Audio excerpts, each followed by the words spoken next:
News India 27 नव्या पिढीचं नवं माध्यम। सिव्हिल घोटाळ्याचा पर्दाफाश करणारा निघाला खंडणीखोर। ठेकेदाराकडे मागितले 15 लाख। सिव्हिल हॉस्पिटल मधल्या कथित भ्रष्टाचाराची माहिती आरटीआय मध्ये मागून गदारोळ माजवणारे पुखराज जैन आणि त्यांचा मुलगा नीलराज जैन आता खंडणीखोरीच्या आरोपात अडकलेत। ठेकेदार कपिल अरोरा यांच्याकडून तब्बल 15 लाखांची खंडणी मागितल्याचा गंभीर आरोप त्यांच्यावर झालाय। त्यात नीलराज जैनला पोलिसांनी अटक केली आहे। मुंबई नाका पोलीस ठाण्यात या प्रकरणी गुन्हा दाखल झाला असून पोलिसांच्या माहितीनुसार जैन पिता पुत्रांनी जानेवारीपासून ठेकेदाराला धमकवायला सुरुवात केली होती।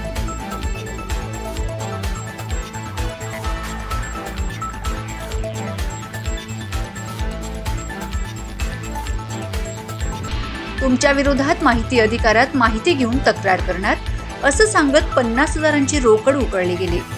पण एवढ्यावरच न थांबता प्रसार माध्यमांमध्ये नकारात्मक बातम्या थांबवण्यासाठी 15 लाखांची मागणी केली गेली। या संपूर्ण प्रकरणात पुखराज जैन आणि नीलराज जैन यांनी जाणीवपूर्वक बदनामी करण्याचा डाव आखला असा ठपका तक्रारदार कपिल अरोरा यांनी ठेवलाय।